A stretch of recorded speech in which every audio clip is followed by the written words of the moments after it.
ये करू क्या हो पुढारी करायचे पाहून ते ऑन कोणते कोणते करायचे सांगा पटकन झाले ओके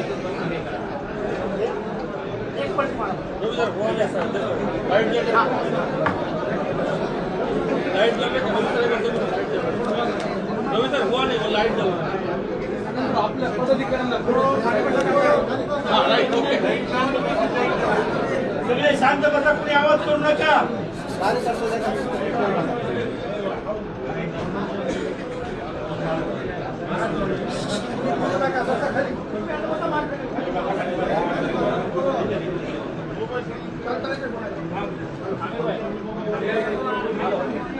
मोबाइल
वाचून दाखवायचं हो आहे मग ते आवाज हे करा ना म्यूट करा ना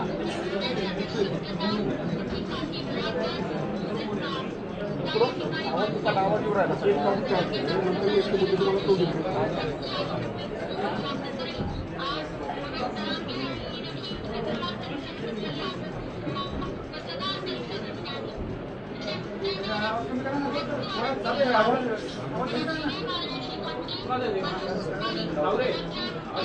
केला ना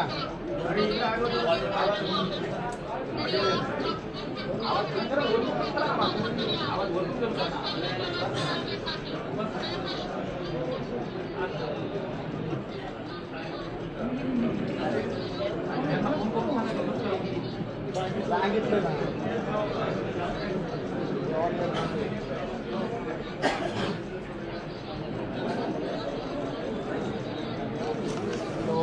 इकडला आवाज आवाज नोट करा इकडला आवाज येऊ राहिला.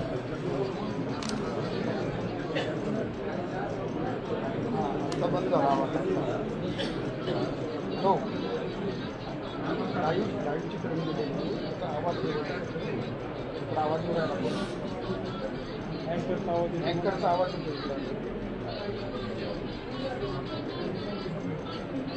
हो हो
चालू करायचं.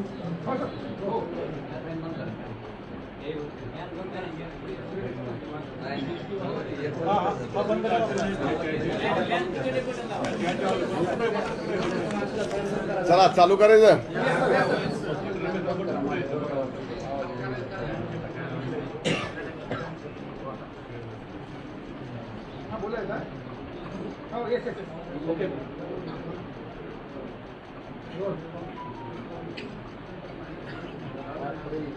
रोल. गेली 30 वर्ष मी सामाजिक आणि राजकीय जीवनात आहे आणि जसं जमेल तसं समाजातील विविध घटकाची जेवढी कामं आपल्याला करता येतील तेवढी कामं करत आज इथपर्यंत आलो आहे. खरं तर स्वर्गीय गोपीनाथरावजी मुंडे साहेबांची आणि स्वर्गीय अण्णांचे संस्कारातून मी या ठिकाणी घडलो आहे. जात पात धर्म पाळायचा नाही ही शिकवण मला स्वर्गीय मुंडे साहेबांनी आणि अण्णांनी दिलेली आहे.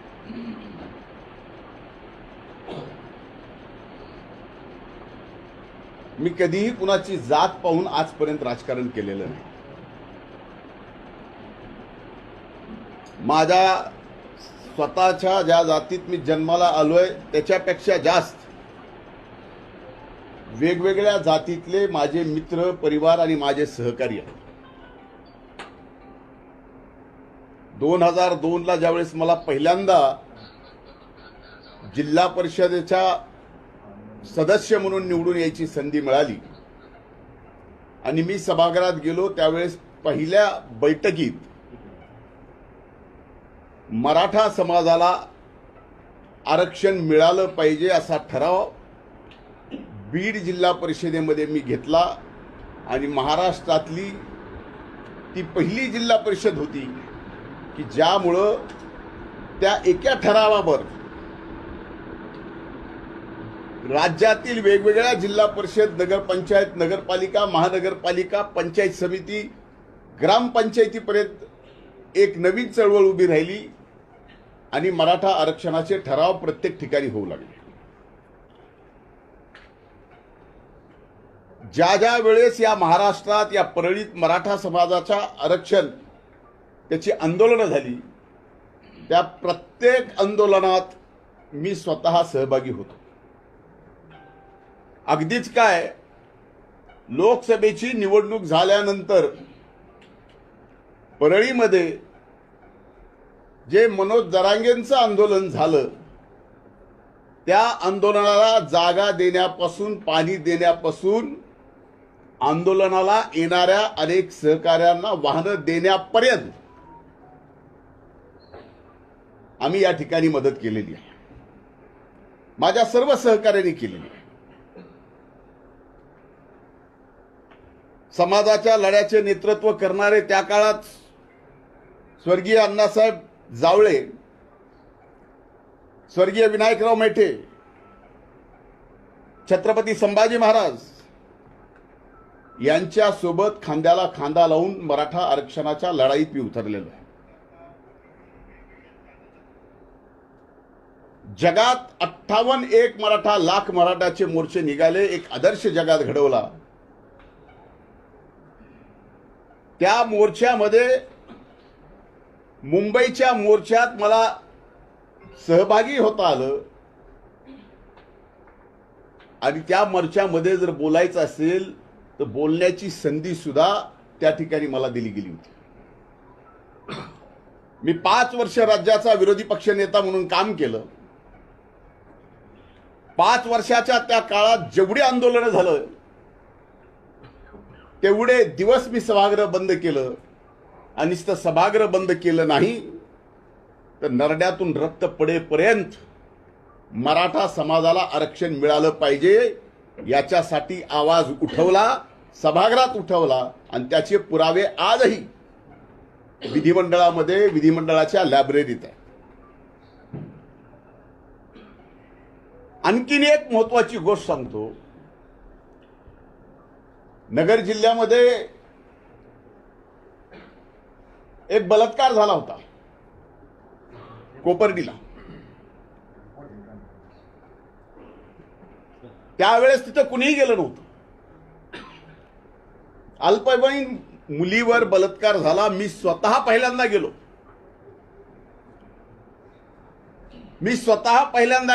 अधिवेशन चालू होतं. दुसऱ्या दिवसापासून ते सर्व आरोपी अटक करेपर्यंत अधिवेशन सुद्धा चालू दिलं नाही.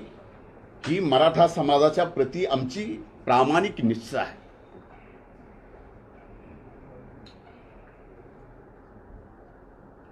खरं तर मी ज्यावेळेस पालकमंत्री होतो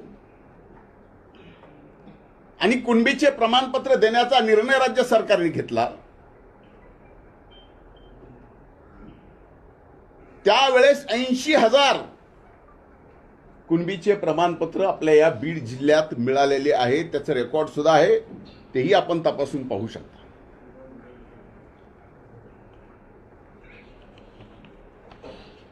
मंत्री म्हणून मला ज्यावेळेस त्यांचं उपोषण सोडायला लावलं मनोज जरांगेंचं, त्यावेळेस माझ्या हाताने त्यांनी एकदा उपोषण पण सोडले आहे.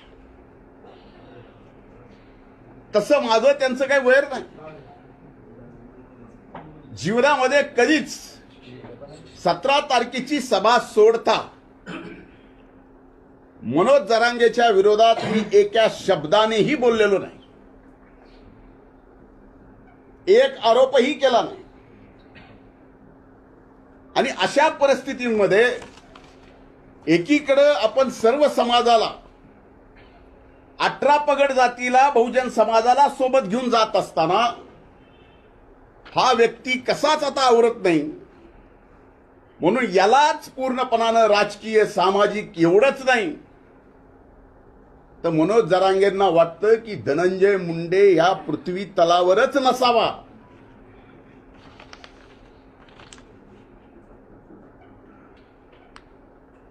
यासाठी ही धडपड आहे. मी 17 तारखेच्या सभेत सुद्धा त्यांना 2च प्रश्न विचारले होते. त्या 2 प्रश्नाचे उत्तर आतापर्यंत या ठिकाणी मिळालेले नाहीत. माझी विनंती आहे माध्यमांना की हे 2 प्रश्न पुन्हा एकदा आपण विचारा. आपण लोकशाहीचे 4था स्तंभ आहात. मी पहिला प्रश्न विचारला होता की मराठा समाजाला खरंच ओबीसी मध्ये जाऊन फायदा आहे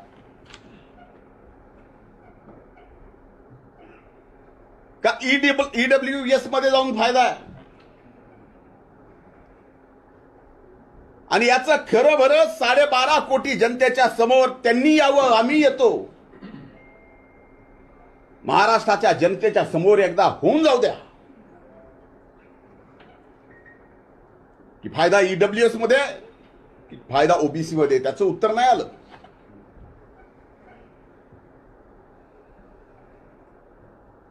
आणि दुसरी विनंती केली होती, तो ओबीसीचा एल्गार मेळावा होता. ओबीसीच्या आरक्षणाला धक्का लागणार नाही यासाठी होता. आणि त्यात मी विनंती केली होती की छत्रपती शिवाजी महाराजांनी स्वराज्यामध्ये त्या काळात जो गावगाडा उभा करून दिलेला, जे गावकुस घालून दिलेलं आहे, आज मागच्या 2 वर्षापासून ते बिघडलंय.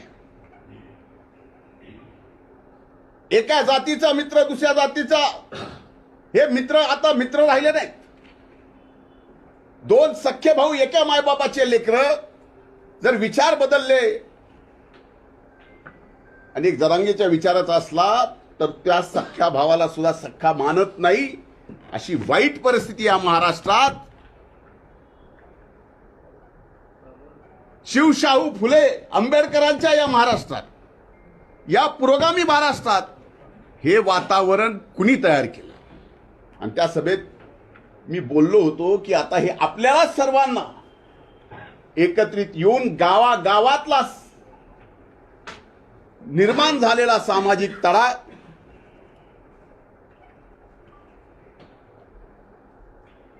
आपल्याला त्या ठिकाणी नीट घडी बसवावी लागेल. मला आजही आठवतं की या बीड जिल्ह्यामध्ये एका फोनवरून एका लोकप्रतिनिधीला एक जणांनी फोन केला आणि त्या लोकप्रतिनिधींनी सांगितलं की याला काय ग्रामपंचायतीला निवडून आलेत का जरांगे. त्यावेळेस ज्यांची ज्यांची घरं जाळली ती घरं मराठा समाजाची जाळली, ओबीसी मधल्या अनेक जणांची घरं जाळली. ही प्रवृत्ती कुणाची आहे? हे पिल्लावळे जे आता तयार झाले घर जाळण्यासाठी, कुणालाही संपवण्यासाठी, हे कुणाचे आहे? आम्ही तर असं केलं नाही. जर आम्हाला कुणी शिव्या जरी दिल्या तरी आम्ही गप्प बसलो.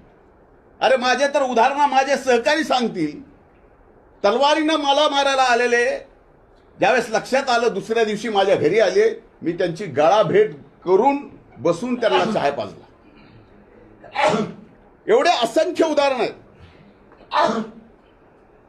आणि आज मात्र जरांगेंनी माझ्या एकाच प्रश्नाचं उत्तर द्यावं, कधी आहे तुमची तयारी? ईडब्ल्यूएस मध्ये जास्त आरक्षण मिळतं का ओबीसी मध्ये जास्त आरक्षण मिळतं? तारीख तुम्ही सांगा, जागा तुम्ही सांगा, अख्खा महाराष्ट्र बघेल आणि एकदा दाखवून देऊ की ईडब्ल्यूएस मध्ये जास्त मिळतं का ओबीएस मध्ये जास्त मिळतं, ओबीसी मध्ये जास्त मिळतं. आणि आता मात्र मारहाणीच्या मारणाराच्या अशा पद्धत तुम्ही हक्यांना मारलं. मारामारीची प्रवृत्ती कुणाची आहे? तुम्ही वाघमाऱ्यांना मारलं, तुम्ही कर्नलला मारलं. अशा किती उदाहरणं देऊ की तुम्ही एवढ्या सगळ्या लोकांना मारलं. आणि आता मात्र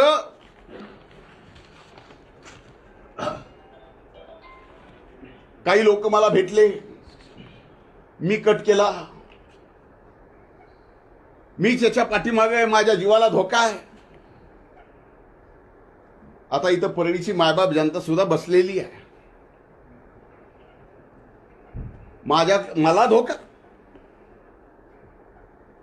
माझ्याकडून त्यांना धोका काय? माझं त्यांचं बांधाला बांध आहे? माझं आणि त्यांचं वैर काय? माझं आणि त्यांचं वैर एवढंच आहे की तुम्ही ओबीसीच्या आरक्षणाला धक्का लावू नका, मराठा आरक्षण घ्या. त्या लढाईमध्ये सुद्धा आम्ही तुमच्या खांद्याला खांदा लावून चढू. 2 दिवसांनी निवडणुकीच्या तोंडावर काहीतरी नावं घ्यायची. आता मी गेस्ट हाऊसला दर सोमवारी बसतो. अनेक सहकारी आहेत, अनेक जण येतात, भेटतात, बोलतात. कुणाला बाजूला जाऊन बोलावं लागतं.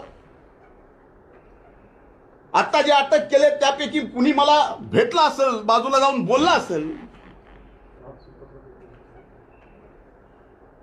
मी सामान्य सरळ माणूस आहे आणि भेटल्याने बाजूला बोलल्याने मला कळत नाही ह्याच्यात कुणी कसला कट रचला जातो का? त्यांना पाठवून, ते त्यांचेच कार्यकर्ते आहेत ना. अटक झालेले कार्यकर्ते त्यांचेच, बोलणारे कार्यकर्ते त्यांचेच, कबुली जबाब देणारे कार्यकर्ते त्यांचेच, आणि आरोप मात्र पूर्ण माझ्यावर करतात. आणि अशा बाबतीत कट करण्याचं म्हणजे कम्प्लिटली मला माझ्या जीवनामध्ये एक मर्डरर म्हणून माझी इमेज अशा पद्धतीची ते तयार करतायत. याला कारण अनेक आहेत. कारण मी एका सभेत दिलेले 2 समोर त्यांच्या प्रश्न उपस्थित केलेले, त्यांना स्टेजवर एकत्र येऊन बोलायची त्यांची तयारी. माझं तर म्हणणं आहे की या प्रकरणामध्ये आता महाराष्ट्र पोलिसांनी मनोज जरांगेंना धमकी आहे, मी त्यांना काही करायचा प्रयत्न करतोय, असं जर चाललं असेल तर माझी आजच्या या माध्यमातून, तुमच्या सर्वांच्या माध्यमातून मागणी आहे की या सर्व प्रकरणाची चौकशी ही आता महाराष्ट्र शासनानं नाही तर सीबीआयनीच केली पाहिजे. आणि याच्या पलीकडे जाऊन सांगतो, तर माझ्या मनात जरी असं पाप आलं असेल, कुणाला मारायचं, कुणाला थापड मारायची, की आणखीन कुणाला काही करायचं, तर माझी ब्रेन मॅपिंग करा. माझ्या ब्रेन मॅपिंग सोबत जरांगेची करा, जे आता आरोपी पकडलेत त्यांचीही करा, आणि ब्रेन मॅपिंग सोबत नार्को टेस्ट सुद्धा करा. कोर्टाची अडचण येत असेल तर मी स्वतः वकील लावून आरोपीची, जरांगेची आणि माझी कोर्टाकडून परवानगी घेऊन या ठिकाणी ब्रेन मॅपिंग आणि नार्कोची टेस्ट एकदा करू. म्हणजे लक्षात येईल खरं काय खोटं काय. उठायचं आणि एखाद्याला बदनाम करायचं आणि यांचं बोलणं, मुख्यमंत्र्याची आयमाय काढायची, भुजबळांची आयमाय काढायची. आमची तर जपच आहे. पंकजा ताईला काय नाही ते बोलायचं. घरात इंग्रज आले होते का? ही बोलायची पद्धत आहे का पुरुषाची?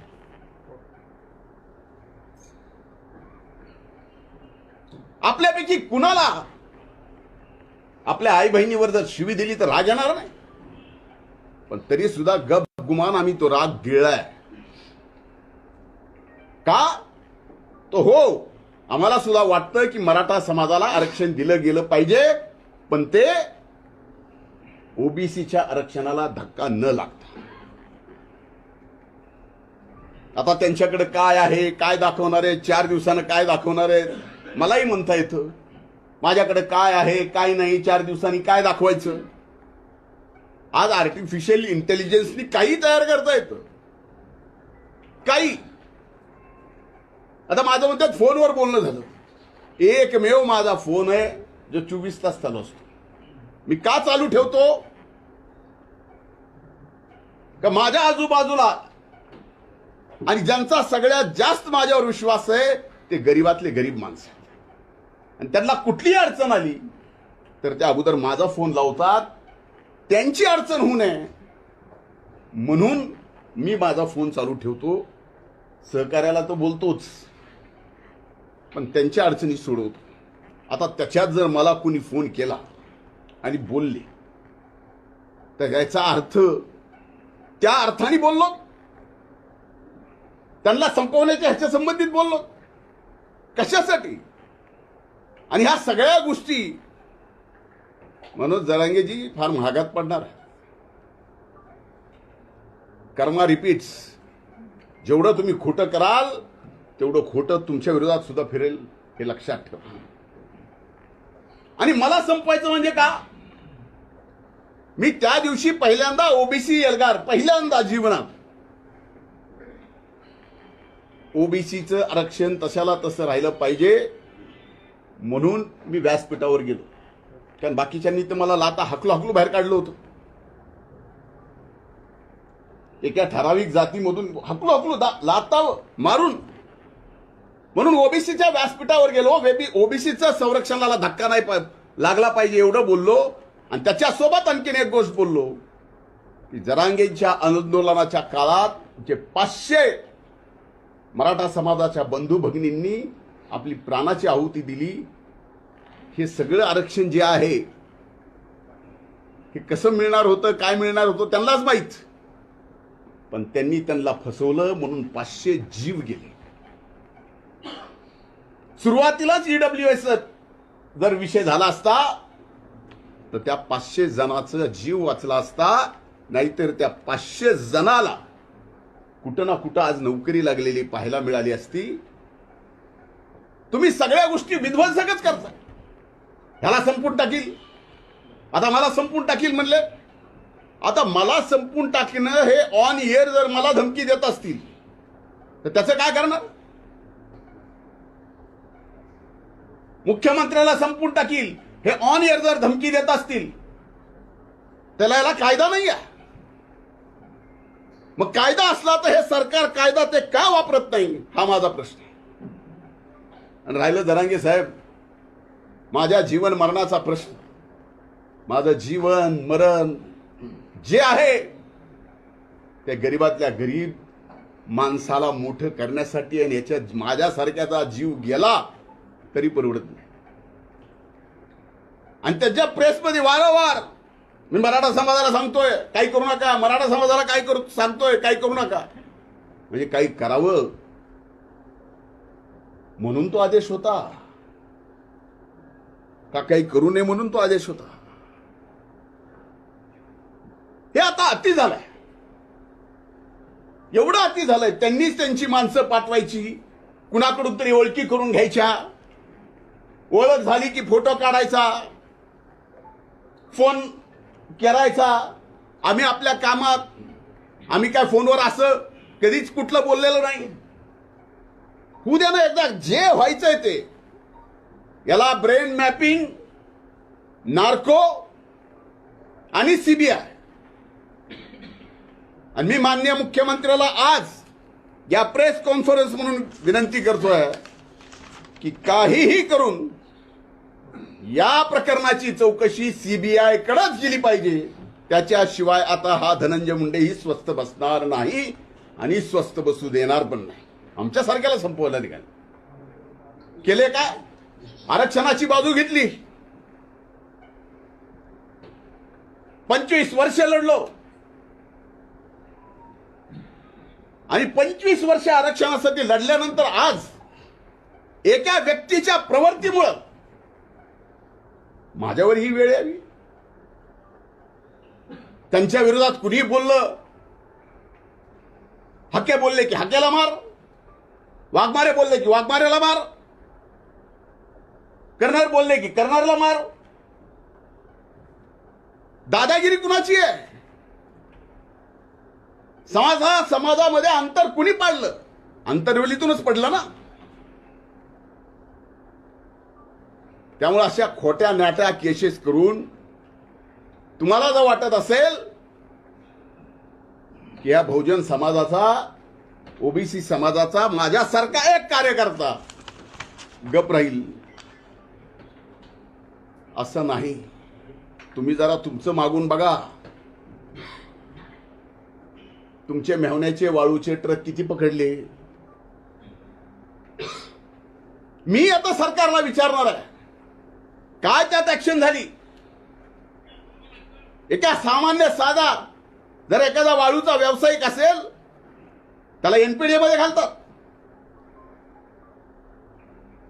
यांची यादी सरकारला देऊन सरकारने काय केलं हेही मला विचारावं लागणार आहे. पण माझ्या आई वडिलांनी कुणाला असं पुढे करून आणि तसं पुढे करून कुणाला संपवायचं कधीच कुणाला शिकवलेलं नाही. माझं तोंड वैद्यनाथाच्या प्रभूकडे आहे. पण विनाकारण असले खोटारडे ज्याला काही अर्थ नाही असे आरोप तुम्ही माझ्यावर करून समाजात संपवायचा प्रयत्न कराल, जीवनातून उठवायचा प्रयत्न कराल. जरांगे असं करू नका. आपलं वैर काय आहे. एक लढाई आहे. तुम्ही ओबीसीचं घेऊ नका.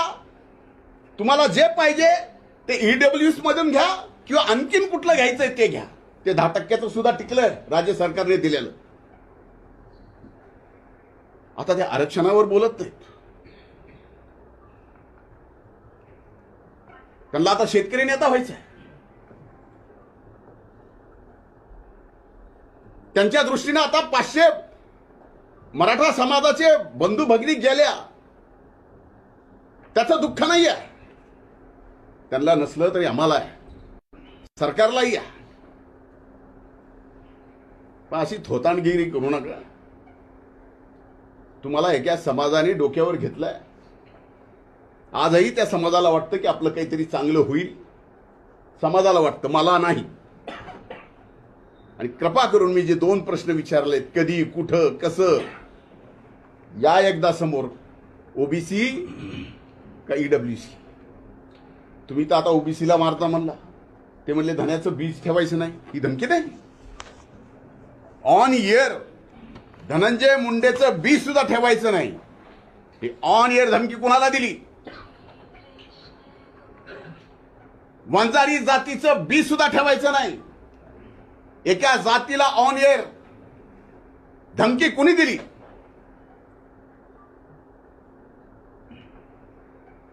ओबीसीचे सगळे बीला बी या महाराष्ट्रातून उपटून टाका.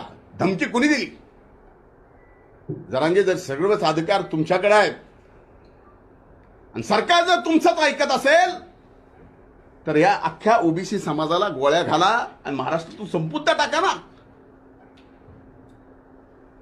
गोळ्या घाला, आम्हाला संपून टाका.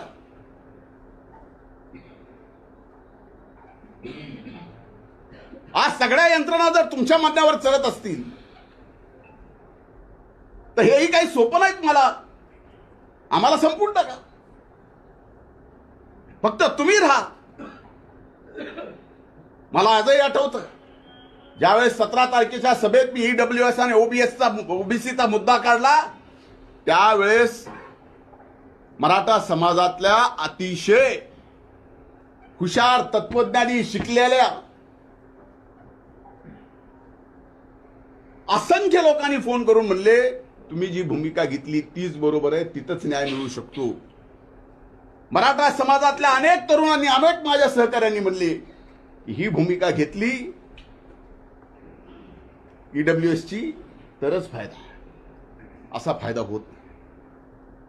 मग एकीकडे आम्ही सुद्धा इतर समाजाचे असून मराठा समाजासाठी लढलोत आणि आज जर कुठं काय मिळत असेल आणि ते मिळत असतील आणि ओबीसीच्या आरक्षणाला धक्का न लागता मिळत असेल तर द्यायला काय अडचण आहे. रोज उठलं की एक धरायचा, त्याला हाणायचं ह्याच्या आईला आणि त्याच्या आईला. अरे म्हणजे आमच्या सगळ्यांच्या आया बहिणी फक्त त्यांना शिव्या द्यायला ठेवल्यात. ऑन एअर बोलून काही बोलायचं आणि ऑन एअर बोललेलं त्याची साधी एनसी सुद्धा जर सरकार घेत नसेल. म्हणून माझी विनंती की हे प्रकरण सीबीआय कडेच गेलं पाहिजे आणि या प्रकरणामध्ये जे जे असतील त्यांच्या सगळ्यांची माझ्या सहित, माझ्यावर आरोप केलाय ना, माझ्या सहित ब्रेन मॅपिंग आणि नार्को टेस्ट करा आणि एकदा महाराष्ट्राच्या 12.5 कोटी जनतेला कळू द्या. विनाकारण एकदा एखादी 15 मिनिटाची प्रेस घेऊन एखाद्या व्यक्तीचं 30 वर्षाचं संबंध राजकीय आणि सामाजिक काम तुम्ही संपवायला निघाला असाल. आता जनता सुद्धा दूधखोळी राहिलेली नाही आहे. तुमचंही काय चाललंय काय नाही, बुडाखाली काय चाललंय, कुठून काय चाललंय, कसं काय चाललंय. आम्ही 5 वर्ष विरोधी पक्ष नेते होतो. आम्हालाही बऱ्याचशा गोष्टी असं काही कारण नाही समजायला की आमच्याकडे नाही. आम्ही शांत आहे. आम्हाला सबंध समाज एकत्र करायचा आहे. पुन्हा या महाराष्ट्रात शिवछत्रपती शिवाजी महाराजांचा तो गावकूस उभा करायचा आहे. म्हणून आम्ही दम धरलेला आहे. मला एवढंच बोलायचं होतं. माझं निवेदन संपलंय. धन्यवाद.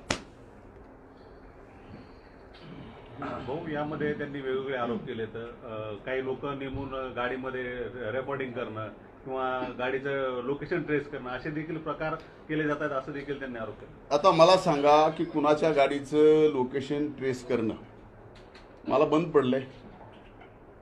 मला काय बंद आहे कुणाच्या गाडीचं लोकेशन ट्रेस करायचं? आणि माझं काही तेच काम आहे. ह्याला आरोप मानतात. ही थोतांडगिरी आहे. मी कुणाच्या तरी गाडीत मोबाईल टाकतो. अरे एवढे मोबाईल आहेत होय माझ्याकडेच का मोबाईलची फॅक्टरी आहे?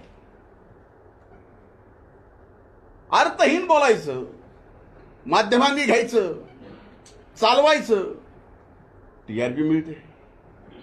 आता माझ्या प्रश्न आणखीन मिळेल. कुणाला सोडलं तुम्ही? कुणालाच नाही.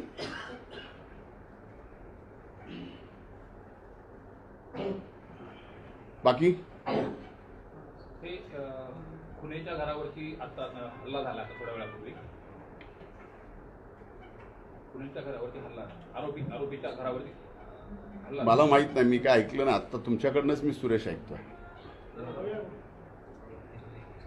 त्यांचे कार्यकर्ते असतील तर नेमकं जाणून बुजून सरकारस्थान केलं जातं. आता हे बघा, एक लक्षात घ्या, खुने त्यांचेच, गरुड त्यांचाच, सगळे आरोप त्यांचेच. बरोबर आहे. तेच आरोप करणार, तेच सांगणार, सगळं तर त्यांचं आहे. आता खुनेच्या तुम्ही म्हणताय तसं, मी तर माझ्याकडे बातमी नाही, तुम्ही म्हणताय तसं जर खुनेच्या घरावर हल्ला झाला असेल तर ते सुद्धा त्यांच्याच लोकांनी केला असेल आणि पुन्हा आमची नावं घ्यायची. म्हणून मी म्हणलंय की हा तपास पूर्णपणानं सीबीआय कडे दिला गेला पाहिजे. काही जरी म्हणलं, 1 मिनिट माननीय मुख्यमंत्र्याला या बोलण्याचं वाईट वाटेल, पण इथली पोलीस यंत्रणा कुठल्याही जाती धर्माची असो यांना घाबरून आहेत.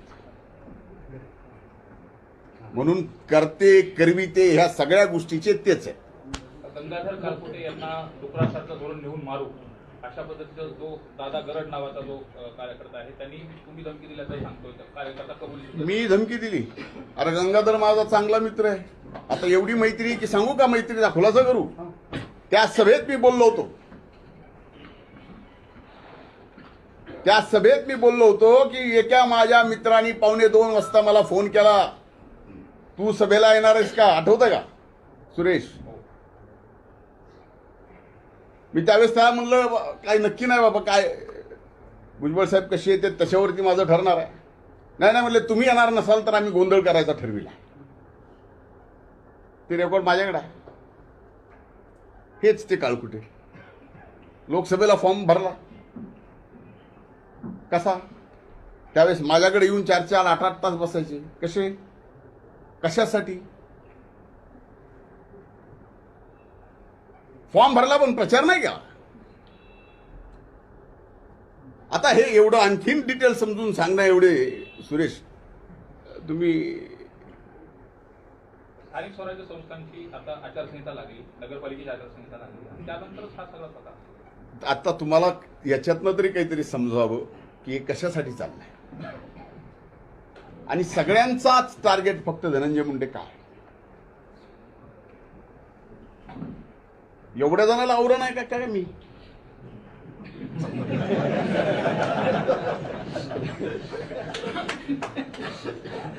कमाल आहे. आता मला त्या दिवशीच्या सभेत मी इथे ईडब्ल्यूएस आणि ओबीसीचा मुद्दा काढला, त्याच्यामुळे राग आला का चष्मा पाठवला नाही त्याच्यामुळे राग आला मला माहितच नाही. साहेब, त्यांनी जरांगे यांनी 2 आरोपींना भेटल्यावरचा आरोप केला होता. त्यांनी आणखी एक आरोप केला की तुम्ही त्या आरोपींची संभाजीनगरला 2 तासभर वाट पाहत होता. हे खोट आहे. मग कशाला कुणाची वाट बघू?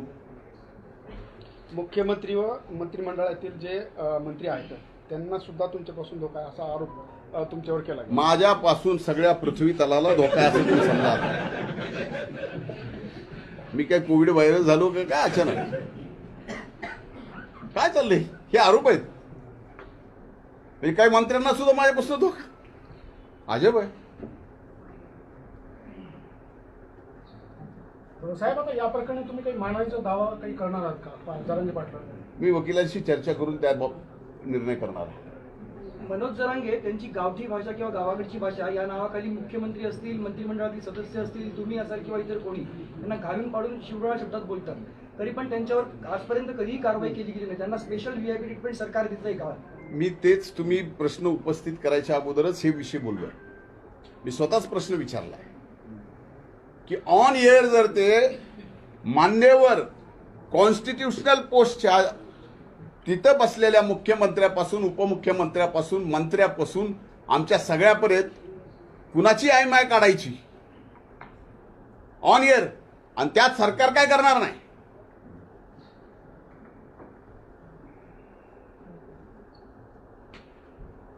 आम्ही काय एवढे बुळे नाहीत ह्या सगळ्या गोष्टी न समजायला. मंत्रालयामध्ये 75% हे वंजारा समाजाचे अधिकारी चांगले आहेत, पण 25% अधिकारी हे तुमच्या ऐकण्याचे आहेत असा जरांगे पाटलांचा. बरं, 75%ला तरी चांगले म्हणले, त्यांचे त्याबद्दल आभार.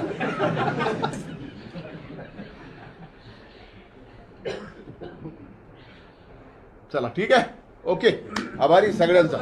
कायदेशीर हे करणार तुम्ही, कायदेशीर बाजू काय? मी म्हणलं ना की माझ्या वकिलाशी चर्चा करून मी निर्णय करणार. त्याला तरी चांगले म्हणले, त्यांचे त्याबद्दल आभार.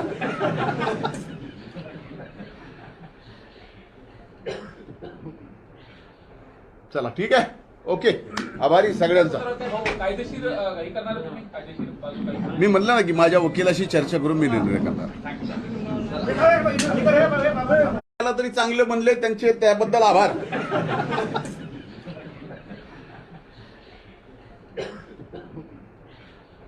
चला ठीक आहे, ओके, आभारी सगळ्यांचा. कायदेशीर हे करणार तुम्ही, कायदेशीर बाजू काय? मी म्हणलं ना की माझ्या वकिलाशी चर्चा करून मी निर्णय करणार. त्याला तरी चांगले म्हणले, त्यांचे त्याबद्दल आभार.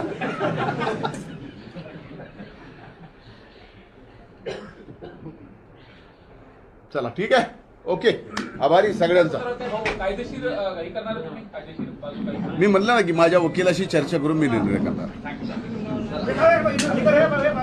त्याला तरी चांगले म्हणले, त्यांचे त्याबद्दल आभार.